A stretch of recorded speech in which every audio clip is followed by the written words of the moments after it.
ध्यान से शुरुआत, ज्ञान से दिशा, विज्ञान से समझ, तन, मन, कर्म और धन का संतुलन।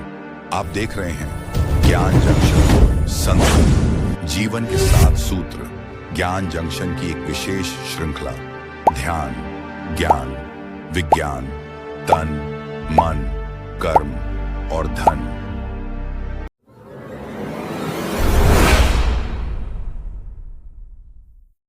धीरे एक पल ठहरिए और इस क्षण को महसूस कीजिए।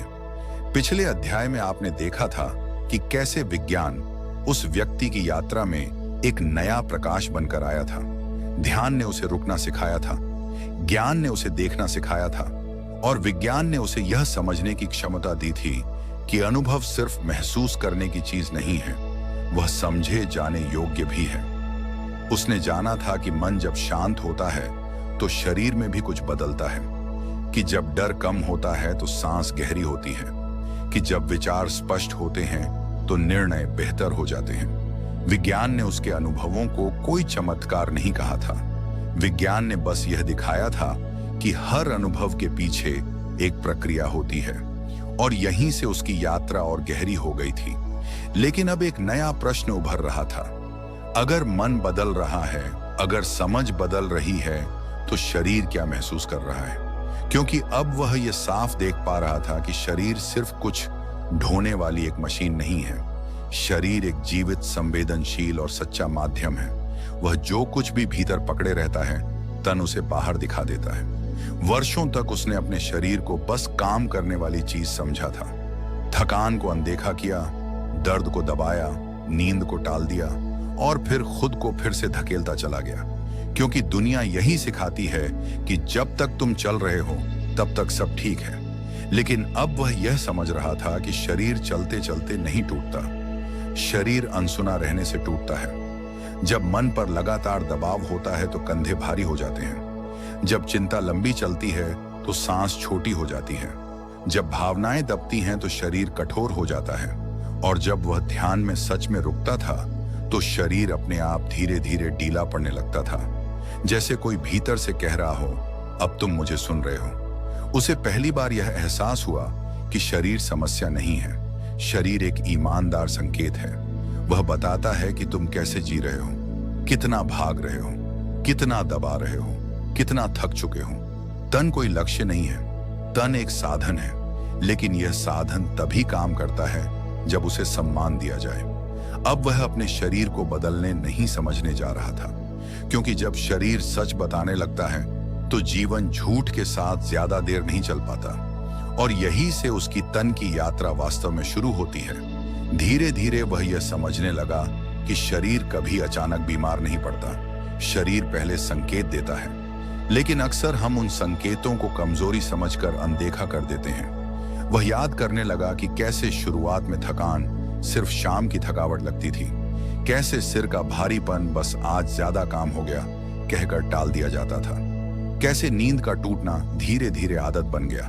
पर अब वह यह देख पा रहा था कि यह सब अचानक नहीं था। ये तो शरीर की धीमी आवाजें थीं। शरीर जब कुछ कहता है तो पहले धीरे बोलता है, हल्की जकड़न में, हल्की बेचैनी में, अकारण थकान में। लेकिन जब उसकी बात लगातार सुनी नहीं जाती तो शरीर आवाज ऊंची कर देता है, दर्द के रूप में, बीमारी के रूप में और कभी कभी पूरे जीवन को रोक देने के रूप में। उसे समझ आने लगा कि शरीर सजा नहीं देता, शरीर चेतावनी देता है।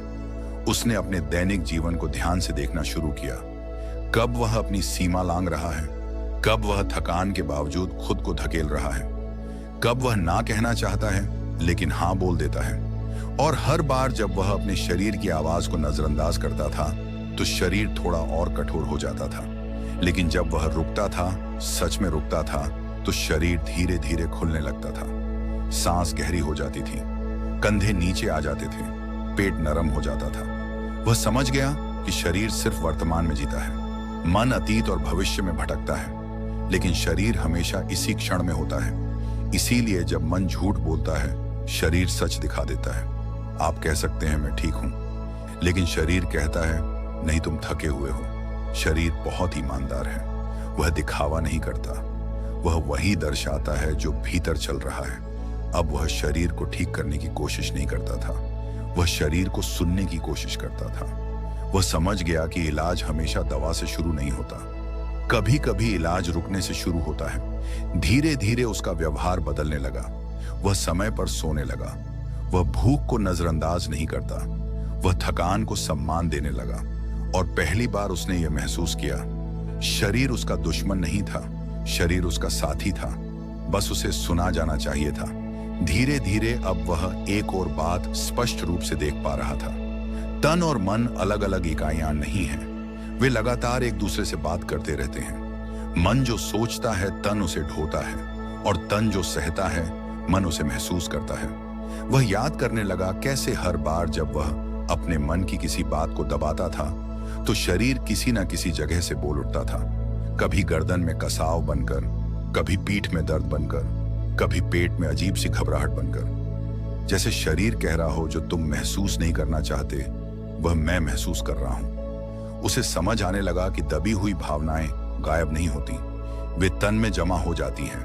अनकहा गुस्सा कंधों में वजन बन जाता है, अनसुलझा डर सांस को छोटा कर देता है, लंबा चला तनाव पूरे शरीर को कठोर बना देता है। और फिर हम कहते हैं शरीर ठीक नहीं है, लेकिन सच ये है शरीर सच बता रहा होता है। अब वह अपने शरीर को सिर्फ आराम देने की कोशिश नहीं करता था, वह अपने मन को ईमानदार होने की अनुमति दे रहा था। जब मन खुद से झूठ बोलता है तो तन उस झूठ का बोझ उठाता है, और जब मन ईमानदार होता है तो तन स्वाभाविक रूप से हल्का होने लगता है। उसने देखा जब वह थकान मान लेता है तो थकान आधी रह जाती है, जब वह दुख को स्वीकार करता है तो शरीर ढीला पड़ने लगता है, जब वह खुद को दोष देना छोड़ देता है तो सांस गहरी हो जाती है। यही तन मन का संतुलन है। अब वह शरीर की देखभाल को सजावट नहीं मानता था, वह इसे साधना मानने लगा था। समय पर सोना अनुशासन नहीं था, सम्मान था। ठीक से खाना भोग नहीं था, कृतज्ञता था। चलना सिर्फ व्यायाम नहीं था, सांस लेना सिर्फ प्रक्रिया नहीं था, रुकना शरीर के लिए प्रार्थना जैसा हो गया था। उसने समझ लिया, जो शरीर को दबाकर आगे बढ़ता है वह दूर तक नहीं जा पाता, लेकिन जो शरीर को साथ लेकर चलता है वह धीरे सही पर स्थिर चलता है।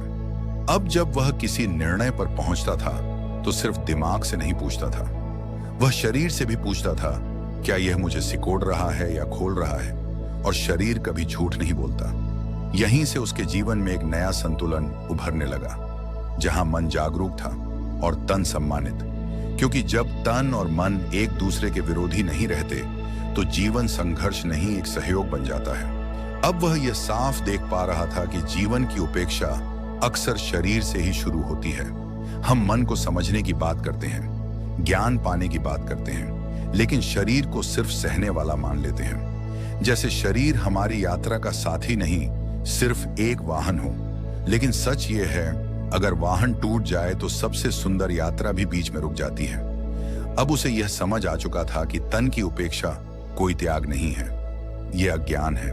वह देखता था, लोग कहते हैं अभी समय नहीं है, अभी मेहनत करनी है, बाद में देखेंगे शरीर को। लेकिन शरीर बाद में नहीं सुनता, वह अभी में जीता है। और जब अभी को लगातार अनदेखा किया जाए तो शरीर मजबूरी में रोक लगाता है, बीमारी के रूप में, दुर्बलता के रूप में, या थक कर बैठ जाने के रूप में। अब वह शरीर को दुश्मन की तरह नहीं देखता था, वह उसे सबसे ईमानदार साथी मानने लगा था। क्योंकि शरीर कभी झूठ नहीं बोलता। अगर आप गलत दिशा में चल रहे हैं तो वह दर्द बनकर बताता है। अगर आप अपनी सीमाएं लांघ रहे हैं तो वह थकान बनकर संकेत देता है। अगर आप खुद से बेईमानी कर रहे हैं तो वह बेचैनी बनकर सामने आता है। शरीर सजा नहीं देता, वह सच उजागर करता है। अब उसकी दिनचर्या धीरे धीरे बदलने लगी थी। वह शरीर को ठीक करने के लिए नहीं, सम्मान देने के लिए समय निकालता था। चलना सिर्फ व्यायाम नहीं था, सांस लेना सिर्फ प्रक्रिया नहीं था, आराम करना आलस्य नहीं था। ये सब जीवन के प्रति सम्मान थे। उसने समझ लिया कि तन की देखभाल स्वार्थ नहीं है, यह जिम्मेदारी है।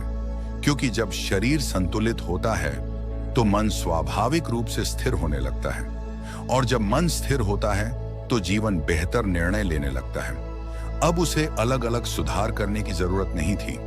तन सुधरता था तो मन साथ देता था, मन सुधरता था तो कर्म बदलते थे, कर्म बदलते थे तो जीवन धीरे धीरे संतुलन में आने लगता था। यही था तन का सत्य कि संतुलन बाहर से नहीं लाया जाता, संतुलन शरीर से शुरू होता है। उसने खुद से शांत स्वर में कहा, अब मैं अपने शरीर से लड़ूंगा नहीं, मैं उसकी सुनूंगा, क्योंकि जो शरीर साथ चल रहा है वही जीवन को दूर तक ले जा सकता है। यही एपिसोड 4 पूरा होता है, जहां तन एक बोझ नहीं एक आधार बन जाता है। और अब यात्रा अगले चरण की ओर बढ़ती है, एपिसोड 5 मन। क्योंकि जब शरीर स्थिर होता है तभी मन की गहराई सामने आती है। ज्ञान जंक्शन। अगर ये यात्रा आपको भीतर तक छू गई हो तो जुड़े रहिए ज्ञान जंक्शन के साथ, क्योंकि यह सिर्फ वीडियो नहीं, जीवन को समझने की दिशा है।